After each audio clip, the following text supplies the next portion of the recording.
Okay, so as mentioned, we're going to be joined by Sarah Gordon, who will be our discussant for the Q&A session. Sarah is a creative designer and tutor of Sarah is a creative designer and tutor, a PhD student with the University of Nottingham, and an advisor of Student Minds Student Advisory Committee. Sarah's PhD researches and explores Black students' experience in higher education through co-design and creative methods.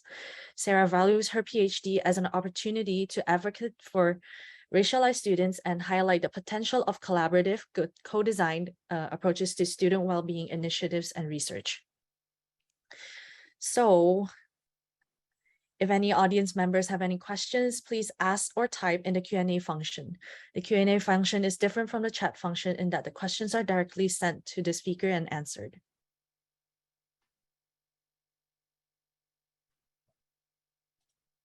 Making sure I'm unmuted would be helpful. I can kick it off if you like. I've got something here. So it'd be nice to hear about how you guys engaged with students when you were developing the programs, and how you implemented feedback as you were ongoing, and like what sort of steps you took along the way to make it more engagement, and if you tweaked and redeveloped. I don't know if any of you want to take that one. You want me to? I can start on that if that's okay, Melissa.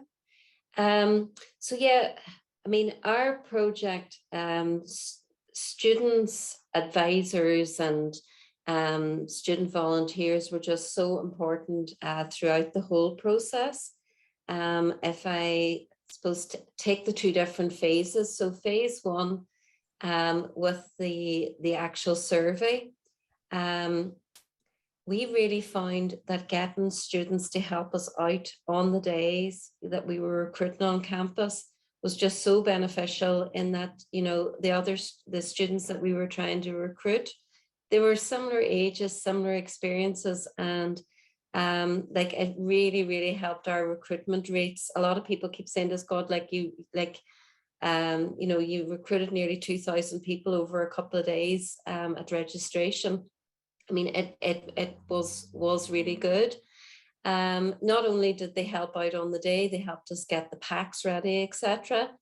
And what we found was that a lot of the students that were actually helping us out on during that recruitment had actually been involved, you know, maybe been participants in our previous research. I suppose where the students really came into their own was in phase two of our study, in that we set up an advisory group. I mean, so important if you're doing any research with students and for engaging with students to have an advisory group, because we really learned so much from them.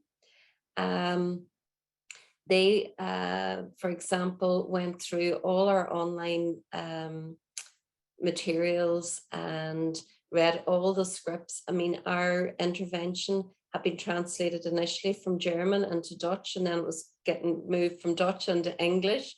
And then not only that, did you have the Northern Ireland end of it. So it was just, they read through everything and just making sure that it was user friendly. And based on their advice, I suppose we took on board that they felt that there was a lot of written material, and some things just weren't culturally appropriate. And we were able to get some extra funding from the R&D office to get some videos made. And while I know that some students, particularly international students, were saying that they didn't particularly like the videos, a lot of students did say, you know, that they benefited from it. So that's just kind of two areas, I suppose.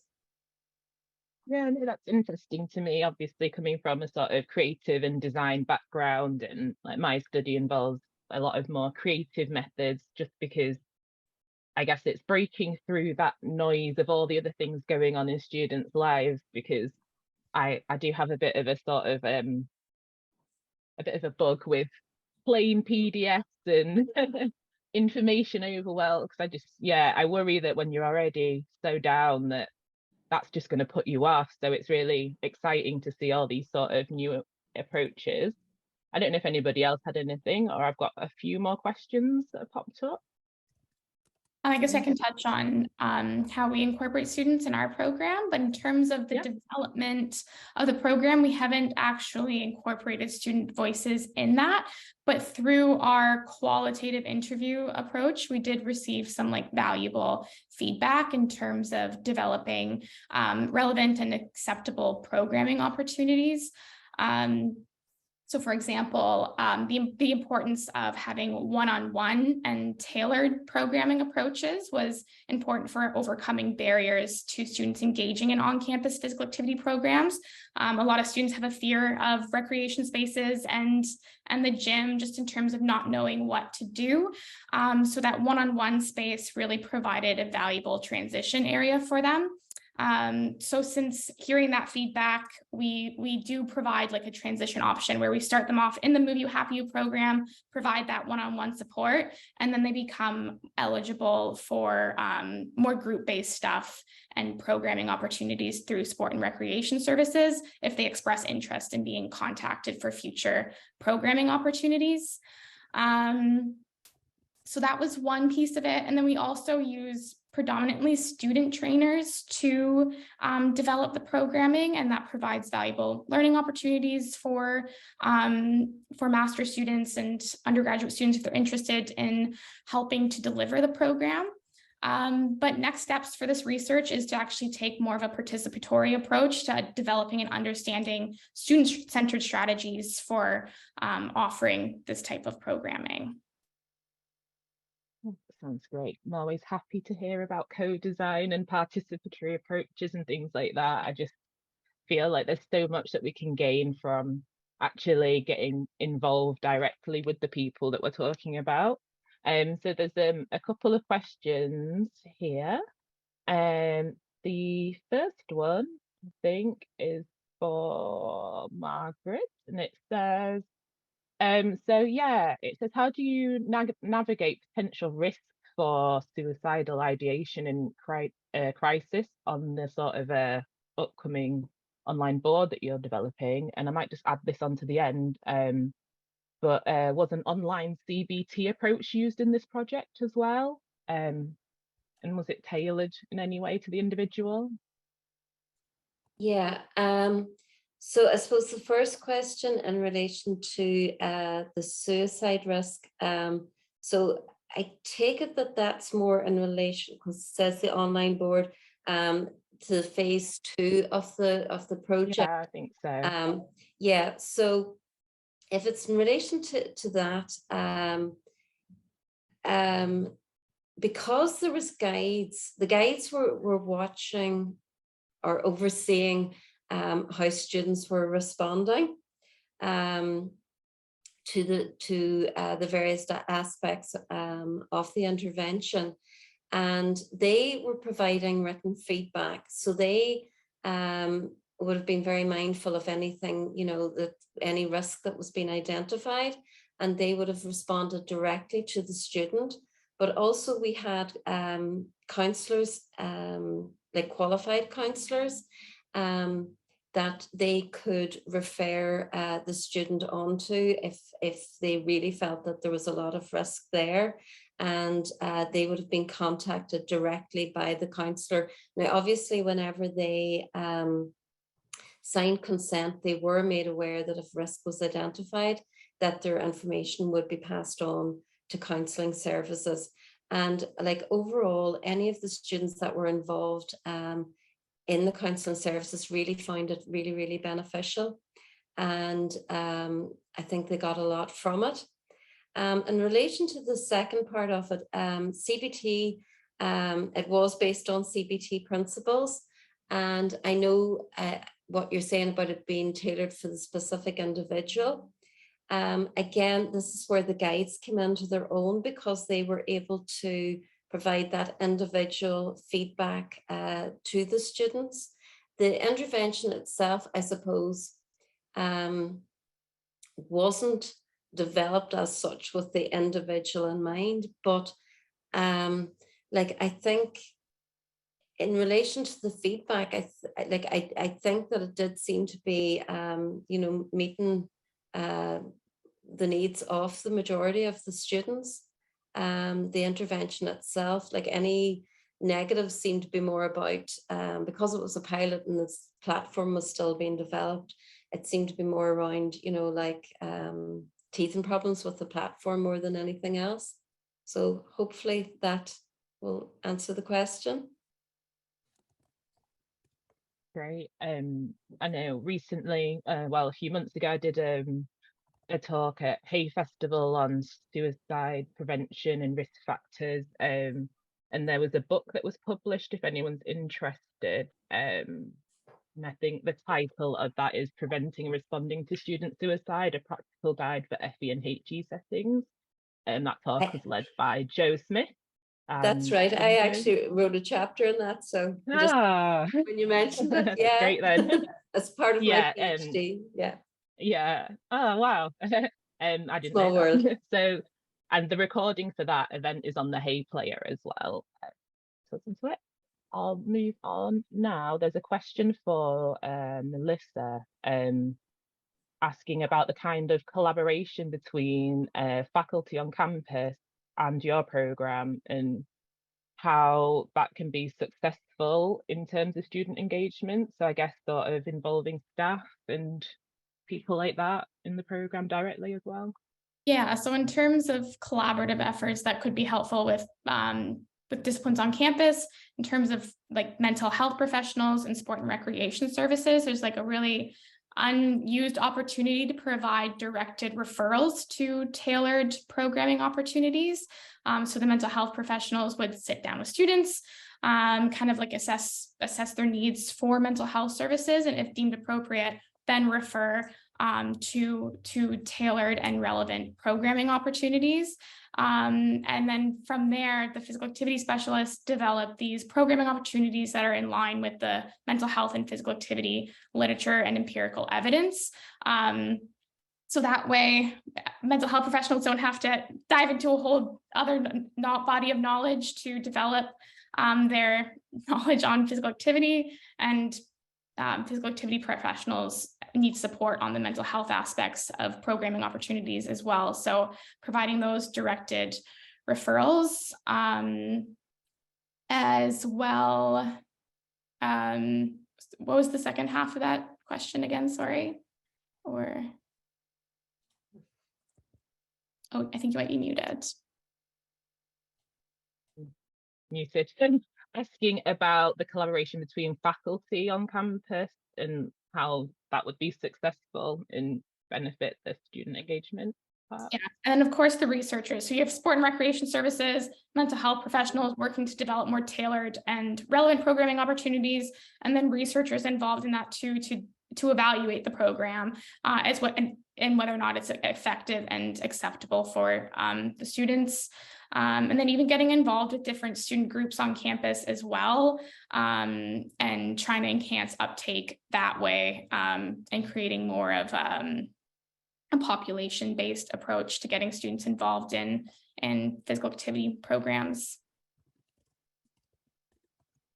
I might take this one that is for both of you here, that is asking about the longitudinal effect of the intervention program, and how long the intervention program effects could last.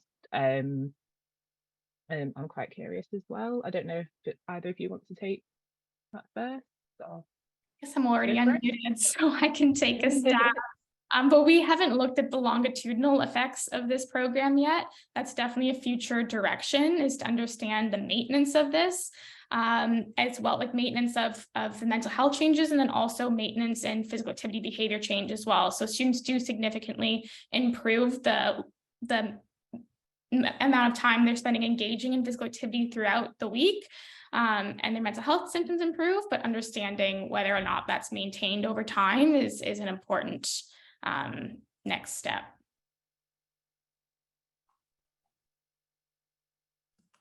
Yeah, just on our intervention. So we finished up just before the summer, and we're currently collecting, as I said, 6-month follow-up. We're not sure at the minute. It's looking like it is holding, but I mean, it's still very much early days. and we will be publishing the findings from the RCT.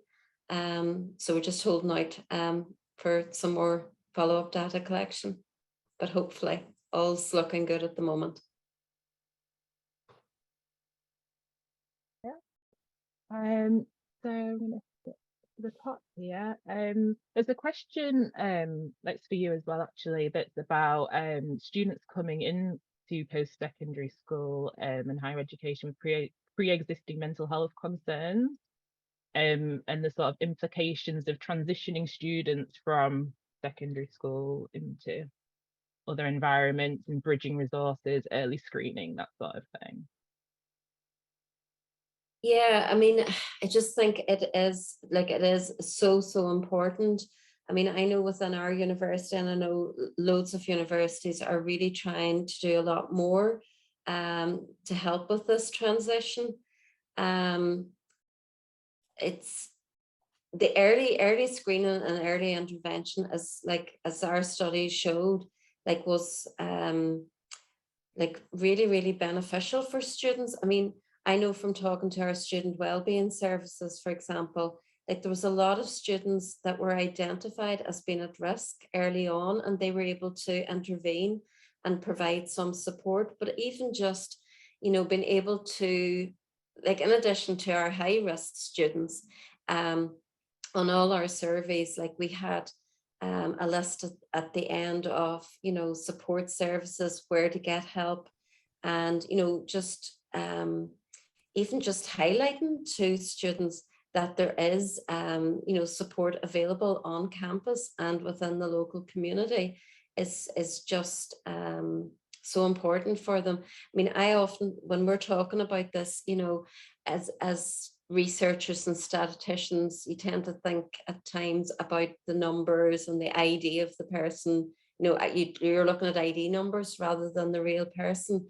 But I often tell this story that on a Friday evening, somebody triggered the high risk alert, and we contacted student wellbeing, and that person fed back to student wellbeing, maybe a week or so later, or even months later, that they really were really struggling at that time, and that they really didn't know where they would have been, or if they'd still be here if they hadn't got that phone call at that particular time. So it just makes this research and our work so important.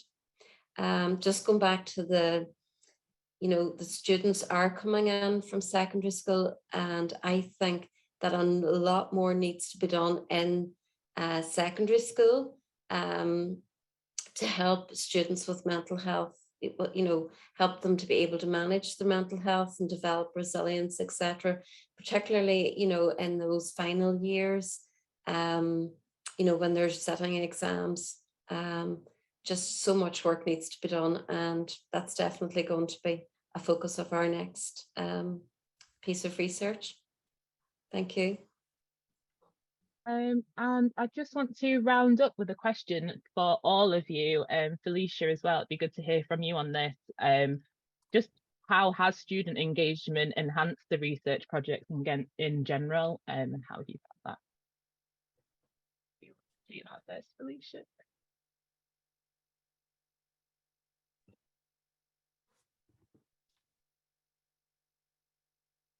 Should I start? Okay.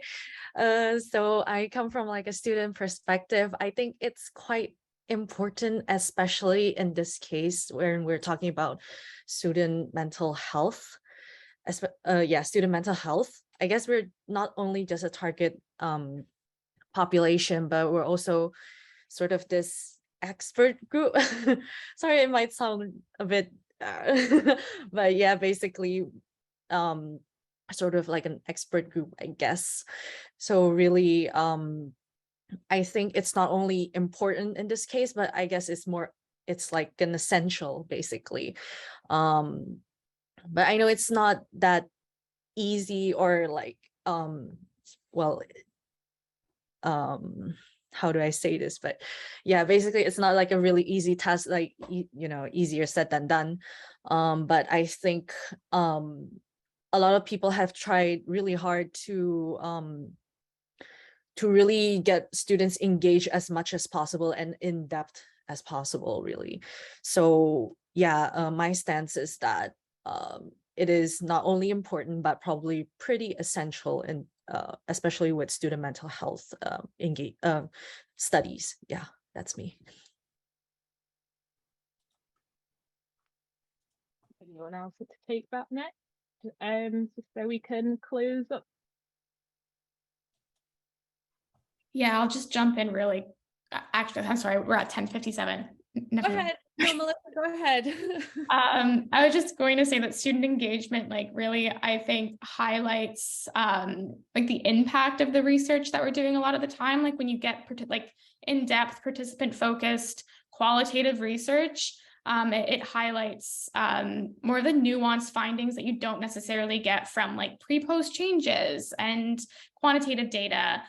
So really understanding like the impact and the feedback and how to like program more relevant and tailored programs that you don't necessarily get when you're implementing self-report surveys.